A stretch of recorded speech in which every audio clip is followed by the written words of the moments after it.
وبه قال حدثنا موسى بن إسماعيل قال حدثنا إبراهيم قال أخبرنا ابن شهاب قال أخبرني عمر بن أسيد بن جارية الثقفي حليف بني زهرة وكان من أصحاب أبي هريرة عن أبي هريرة رضي الله تعالى عنه. دا ابو هريره رضی اللہ تعالی عنہ نے روایت دے مبارک فرمائی بعث رسول اللہ صلی اللہ علیہ وسلم 10 عیننا نبی علیہ السلام چې دے لس جاسوسان لے گلیو و امر علیہم عاصم ابن ثابت الانصاری او پدوی باندې امیر مقرر کړي و عاصم ابن ثابت الانصاری دا سوک جد عاصم ابن عمر ابن الخطاب چې دا نیکه د عاصم ابن عمر ابن الخطاب حتی اذا كانوا بالحد تردی چې دوی حد مقام ته ورسېدل او دا مقام بین عسپان و مکه د عسپان او د مکې په درمیان کې ذکروا لحي من هذيل یاد کړی شو دوی یوې قبیلې د هذیل ته یقال لهم چې هغوی ته ویلی کېدل بنو لحیان یا بنو لحیان فنفروا لهم بقریب من 100 رجل رامن را اوتل دوی ته تقریبا 120 خلک کله چې خبر شو چې د محبوب صحابه را روان دي 120 کسان ځان سره راوباسل فاقتصوا آثارهم د غیر قدمونو پسې روان شول تر دې پورې چې دوی وموندل حتی وجدوا تر دې چې وی مونته مأکلهم التمر فی منزل نزلوه چې ومونته دوی چې مأکل د دوی فی مأکلهم چې په خوراک د دوی کې کجورې وي په یو ځای کې چې دوی اړولي وه یعنی مزل کو ګرځېدل وی کتل چې یو ځای کې دلته خلکو خوراک کړی دی او پرتې څه شوي کجورې قال التمر یسربنو چې وی کتل وی دا خو د مدینې منورې کجورې دي زړونه وپېژندلې نو فتبعوا آثارهم ورپسې روان شول فلما حس بهم عاصم واصحابه هر کله چې دوی اوی پوشو په دوی باندې عاصم او ملګری د رضی الله عنهم یعنی دوی ولیدله نو لجو الی موضع پنای حاصله کړله یو ځای ته لارې چپ کړه یو ځای ته پنای ویوړه فاحاط بهم القوم نو خلق دې راتاو شول وی ویل دوی ته چې راکوش شئ فاعتوا بأیدیکم ولکم العهد فاعتوا بأیدیکم انا انقادوا بأیدیکم تابعدار شئ او تاسو سره زمونږ د طرف نه عهد او میثاق دی الله نقتل منکم احدا چې یو تن بم د تاسو نه وژنو راکوشي وی لوز دی در سره یو تن بم د تاسو نه قتلو فقال عاصم بن ثابت نو عاصم ابن ثابت ویل ایها القوم ای خلکو اما انا هر چې زیم فلا انزل فی ذمت کافر نو زه خو د کافر په ذمه او لوز کې نه کوزیږم دا لوز خلاف خلق دی ثم قالوا بأول پدې وخت کې اللهم اخبر عنا نبيك اے الہ زمونږ د حال نه خپل پیغمبر خبر کا فرموهم نو ویشتل دوی بن نبل په غشو باندې فقتل وشت دوی دلرا دوی لرا په غشو باندې فقتلوا عاصما عاصم رضی الله عنه شهید کا ونزل الیهم 3 نفر علی العهد والمیثاق او 3 کسان د دوی د عهد او د میثاق مطابق چې د ورته راکوش ولا چې ویل لوز د در سره نو بس لوز په اساس راکوش د دغه 3 کسانو د جملې نه چې د یو خبیب ابن عدی الانصاری دی او بل زید ابن دسنه دی ورجل آخر یو کس بلم دی نو شارحین لیکلی دی هغه عبد الله ابن طارق دی رضی الله عنهم دا 3 کسان دوی ته چې د امن ذمہ ورکړه دوی په دغه اساس راکوش ولا فلما استمكنوا منهم کله چې دوی قادر شول په دوی قادر شول نو اطلقوا گزار کړل او تارق سیهما هغه تارونه د لیندو د دوی چې دی فربطوهم بیا پاغي باندې وتړل خلاص کړل پغي وتړل قال الرجل الثالث دریم کس پکې ویلې چې هاذا اول الغدر ګوره دا د دوی اوله دوکه شوه والله لا اصحبکم فالله قسم زه د تاسو سره ملګرتیا نه کومه یقینا ما لره بهؤلاء په دغې خلکو باندې اسوة دې پسې مې اقتدا ده یعنی یرید القتل دا کم چې شهیدان شول نو دوی پسې زما اقتدا ده هېڅ کلم د دوی په امن باندې زه باور نه لرم او نه چې دی ورسره روانېږم فجرروه نو دوی رایخ کلو راکشې کا وعالجوه کوشش وکا فابا ان يصحبهم نو هغه انکار وکړ چې د دوی سره ملګرتیا وکړي. نو فانطلق بخبیبنا نو دلته ناکت لیکي که ستاسو فکري فقتلوه نو چې د انکار وکړو د دوی سره لاندړه نو د مبارک چې د دلته قتل کا. فانطلق بخبیب وزید ابن دسنا دا دوانه صحابه کرام بوت للی شول حتی باعوهما تر دې چې خرڅ کړل بعد وقعت بدر رستو د واقعې د بدر نه. دې ځکه مناسبت دی د بدر د واقعې نه بعد دوی خرڅ کړی شول هغه څنګه رستو بیا راځي. فابتعن واخست بنو الحارث بن عامر بن نوفل چالرا خبیب رضی الله تعالی عنہ لرا او دی ولی واخست مناسبت زیدام دی وکانه خبیب هو قتل الحارث بن عامر یوم بدرنا. حارث ابن عامر چې دی د وجل او د بدر په ورځ باندې نو دی د غي په بدل کې واخست چې داس مونږ د مقتول قاتل دی او مونږ ورسېو انتقام د خپل مقتول ته ناخلو. فلبس خبیب عندهما خبیب رضی الله عنه سموده چې دی د غي پسند کې تیر کړل باندې حتی اجمعوا تر دې چې دوی اراده وکړه د وجلو فیصله وکړه چې نور شهید کو. فاستعار نو د پسوال سره واخسته د بعضی بناتو د حارثنا موسی چاړلره یستحد بها چې غزان اور باندې صفا کې فاعارتن غي چې د پسوال چاړ ورکړه فدرج بني لها وهي غافلتنا نو لاړ یو ماشوم د دوی او دا زنانه چې د غافله وا حتی اتاه تر دې چې دا ماشوم د مبارک تراغه فوجدته مجلسه نو کله چې دا خزه راغله نو فوجدته اوی منتد مبارک لرا مجلسه کینون کې دغه ماشوم علا فخذه پچا پتون باندې والموسی بيدی او چاړې پلاس کې وا. ماشوم د تراغه ماشوم د پتون کې نو په بلا سي چاړه وا. قالت دا زنانه وی ففزعت فزعتنا سخت ویریدم چې اوس ماشوم د سره دی او د قتل اراده کړی دا. نو فعرفها خبیب النظما په دې ډاره باندې خبیب رضی الله عنه پوشا نو وی ویل تخشینا ان اقتله تیریږي چې زبدل ر قتل کم ما كنت لافعل ذلك دا کار زنه کوم ولی ځکه داسې تربیت ماشوم څه ګناهګار دی په دې کې تربیت داسې نه وشوي. قالت والله ما رأيتو دا خزه وی په الله مې د قسم یو ما یو بندي نه دی لیدلی غوره د خبیب رضی الله عنه نه په الله قسم یقینا ما موندلی او د لره یو ورځ چې خوړلی یو غونچه د انګورو نه چې په لاس د ده کې وه وانه لموسق بالحدید او په اوسپنو تړلی شوی وه چې چېرته تللی او پسې ځان ته انګور راوړي دا نو تړلی شوی او بیا هم د انګورو غونچه ورسره وه او د هغې نه یې خوراک کو وما بمکة من ثمرة او په دې وخت کې مکه مکرمه کې میوه نه وه موسم نه وکانت تقول او ودا دې به ویل انه لرزق یقینا دا روزي ورزقه الله خبیبا چې الله تعالی خبیب رضی الله تعالی عنه ته ورکړی وه.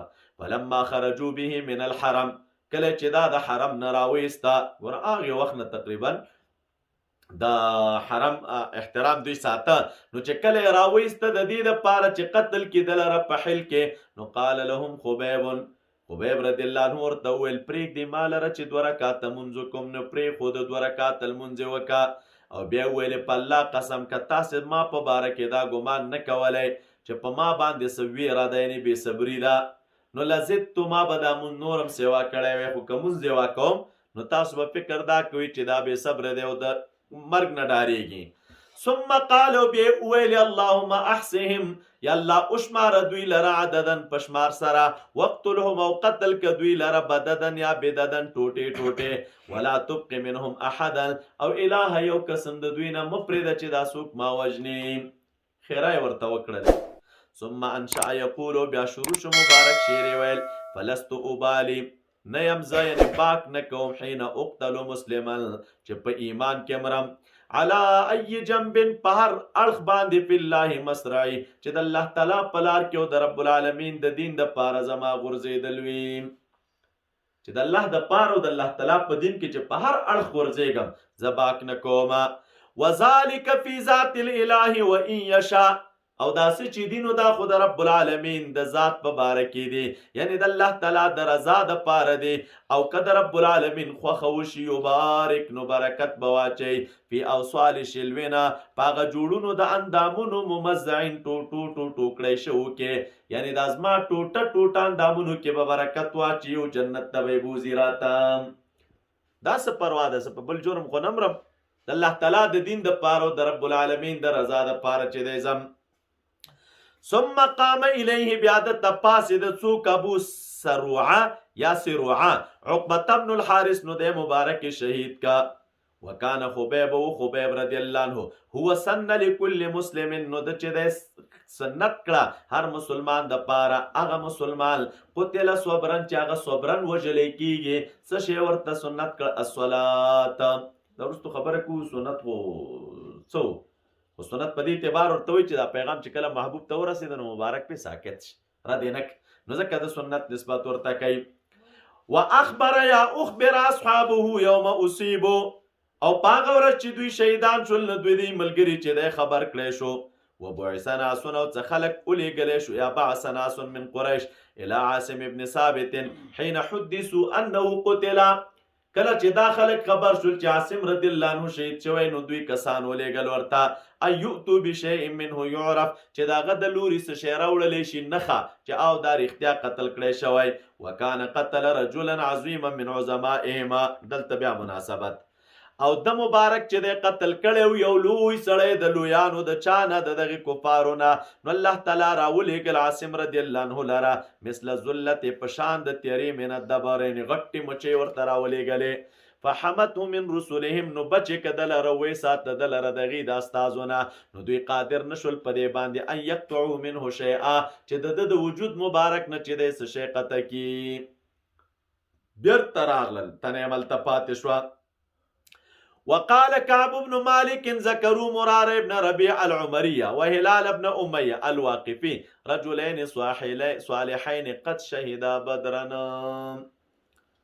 مولوی صاحبانو دا د حدیث مبارک ساده ترجمه چې تاسو حضور ته ما عرض کړه. تاسو راشئ دلته دا حدیث مبارک په څو مباحثو باندې موږ تاسو تقسیمو. اول الشرح العلمي، تحلیل د واقعي دا واقعه کې تحلیل کوو موږ تاسو دا په څو حصو ده. اول پدې کې د سریې تنظیم ذکر دی. مخکې موږ تاسو د غزوې د سریې فرق وکړو کنه، نو دلته تنظیم د چا دی؟ د سریې چې محبوب لس تنه مجاهدین واستوله او مشر د هغې چې دی ثابت انصاري عاصم ابن ثابت الانصاري رضی الله عنه وټاکه. نو دلته مولوي صاحبانو معلومیږي دا چې دا یوه استخباراتي جګړه وه نه عمومي جګړه. دا یو. دویم په دې ځای کې موږ تاسو ته چې مسله را معلومیږي هغه د دښمن تعقیب. ګوره قبیله د بنو لحیان شاوخوا تقریبا 100 غشي ویشتونکي خلک هغې راغلل او د دوی د قدمونو حالت یې تعقیب کا حتی تر دې چې د کجورو نه هم معلومات وکړه. نو دا دویمه حصه د چا د واقعي وه. دریم د محاصرې حالت د دوی، نو دوی 10 کسه و دښمنان څوک و 100 کس راګیرې کړل. څلورمه حصه د دعوې د عاصم رضی الله عنه موقف حدیث مبارک څلورمه حصه چې زه د کافر په ذمه کې نه کوزېږم. نکته دا شو چې ګوره عزت او عقیده او استقامت دا اساس دی. پنځمه حصه د روایت د خیانت پیښه، کافر وویل امان درکوو و امان یې ورنکه خیانت یې شروع کړه. او شپږم د خبیب او زید رضی الله عنهما اسارت او بندیتوب. نو دا دواړه اسیران شول او بیا چې دی دا وپلورل شو خرڅ کړی شو په هغې خلکو باندې چې د چا کسان قتل کړی شوي وه. اومه حصه د دې چې دی د خبیب رضی الله عنه اخلاق. ګوره ماشوم ته ضرر ونه رسو، د دښمن کور کې چې دی امانت نو علا اخلاق به انسان کوي حتی د اسارت په حالت کې هم. اتم تحلیل د دغې واقعې د کرامت واقعه. ته وګورئ خزوی چې موږ په لاس کې انګور لیدل او خوړل به بې موسمه میوه، نو دا کرامت دی او الهي رزق چې درته ورکولی کېده. اتمه نهمه حصه د واقعې چې دی د شهادت لمونځ 2 رکعات لمونځ، نو د مرګ نه مخکې عبادت. نو اول من سن الصلاة قبل القتل دا مو ویلی. او لسم مولوي صاحبانو د دعا او شعر دعا یې وکړله او دغه رنګې چې دی څه شی شعر یې ویلی. نو د شعر او د دعا جواز ته نه را معلومیږي چې د دښمن د ظلم په ضد باندې یو سړی چې دی مشروعه دعا کوی شي. نو دا تحلیل په دې واقعه کې دا واقعه په څو حصو تقسیمه ده په دې 10 حصو تقسیمه وي 10 مهمه خبرې پکې وي. دویمه مسله چې دې کې موږ او تاسو ذکر کوو مولوی صاحبانو فقهي مسائل. اول د امان او د عهد حکم. که دښمن خیانت وکړي نو د هغوی عهد چې دی دا بیا باطل دی. دویمه مسله چې موږ او تاسو ته معلومیږي د اسیر حکم. نو اسیر به صبر کوي او ثبات به کوي. دریم د کافر په امان باندې باور. نو اصل احتیاط دی مولوی صاحبانو چې څه شی به کوی شي احتیاط به کوی شي خو بیا هم تجربه مهمه ده. اصل څه شی دی احتیاط خو بیا هم تجربه مهمه ده. که مجاهدینو ته دا تجربه وه چې یاره ته وګورئ پخوا یې وخت کې بل ته هم امن ورکړی و هغه ته یې څه نه وویلي او دغه دی موږ هم په امن کې کوزېږو نو بیا جواز شته. څلورمه فقهي مسله چې دې واقعي نه را معلومیږي د شهادت نه مخکې عبادت دا مشروع او مستحب عمل دی. پنځمه فقهي مسله چې را معلومیږي د دعا حکم ظالم ته چې دی خیرا کولی شي. او شپږم مسله چې موږ او تاسو ته را معلومیږي دا حدیث مبارک دلیل دی د اولیاء کرامو په کرامت باندې. د حدیث کې د کرامت ثبوت دی. سره کم کرامت نو څوک بیا راپورته شي لکه قبل الوفات منو بعد الوفات نه منو. نو مولوی صاحبانو په دې حدیث مبارک کې د قبل الوفات او د بعد الوفات د دواړو کرامتونو ثبوت دی. قبل الوفات کرامت د چا دی د خبیب رضی الله عنه او بعد الوفات کرامت د چا دی د عاصم رضی الله عنه چې تنې ته رب العالمین مچې راولېږلې او د کفارو د چا نه د لمسنا او دغه مبارک د وجود د قطع کولو نه څه شی دغه تنه بچ کړله. دا کرامت بعد الوفات دی. او د خبیب رضی الله عنه واقعا کرامت قبل الوفات او ځکه خو موږ او تاسو د عقایدو په کتابونو کې چې کرامت د اولیاء کرامو حق دی او میزان کې ما مستقل دعوه په دې باب باندې لیکلې ده او د دې مسلې وضاحت مې مرسره په ضمن کې کړی چې خپل ځای کې به راشي ته به واضح حکم چې کرامت وایي څه شي ته آیا کرامت د ولی په اختیار کې دی او که نه که څوک وایي د ولی په اختیار کې دی نو د هغې څه مقصد او چې څوک وایي د ولی په اختیار کې نه دی د هغې څه مقصد هلته ما متعدد دلایل ویلي دي. درېمه مسله چې مولوي صاحبانو درېم مبحث چې موږ او تاسو ذکر کوو د دغه حدیث مبارک په اړه باندې هغه دلته چې دی سیاسي او نظامي تحلیل. سیاسي او دغه رنګ چې دی نظامي تحلیل په دې طریقه باندې وګورئ. صحابه کرام اول استخباراتي خطر. کله نا کله داسې کېږي استخبارات یو خبره جوړه کړي په خپلو کې او دا خبره د دوی لیک شي خوره شي دا خطرات وي. دویم مولوي صاحبانو د دښمن تکتیک ته وګورئ څومره تکتیک دوی وکړ راغللو ځای پیدا کو بیا څومره د هوښیارۍ نه کار واخیسته قدمونو پسې روانو بیا دا چې کجورو زړي پیدا کړل او هغې ته یې وکتل او د هغې نه یې معلومه کړه دا د مدینې منورې کجوري دي دا خلک د دې ځای نه دي نو داسې هوښیاري پکار ده. دریم د اخلاقو قوت. خبیب رضی الله عنه اسیر خو ګوره د اسارت په حالت کې بیا هم نیک اخلاق د لاسه نه ورکړي. دا مولوي صاحبانو بندیانو ته طریقه ده او بندیانو ته چې د تعلیم ده. او پنځم مولوي صاحبانو په دې کې چې موږ تاسو ته معلومیږي که دې کې هر څه وګورو که فزیکي شکست وو صحابه کرام شهیدان شول خو اخلاقي بریا وه. او پنځم دا موږ تاسو معلومیږي دا خبره معلومیږي د امت دپاره دا واقعه د دې درس راکوي په کار ده چې صبر پکې وي امت کې وفاداري وي او بل استقامت لکه څنګه چې د محبوب په صحابه کرامو کې وه. څلورم مبحث چې موږ تاسو دې کې ذکر کوو مولوي صاحبانو د دې ټول حدیث مبارک جامع فواید. نو هغه جامع فواید د حدیث مبارک څه شی شو؟ اول ایمان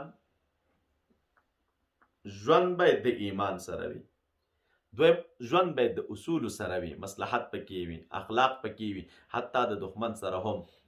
او دا ته معلومیږي چې خیانت د کفارو صفت دی دوی خیانتونه کوي. او بل پنځم چې د دې نه معلومیږي د شهید او د شهادت عزت. شهادت بهترین منصب دی د رب العالمین په درګاه کې. نو دا څو مسلې مهمې تېنه موږ تاسو ته را معلومیږي او دې نه پکار دا ده چې موږ تاسو باید درس واخلو. د داسې نورو ښکلو ویډیوګانو لپاره زموږ د الجامع دارالاحناف کابل یوټیوب چینل سبسکرایب کړئ.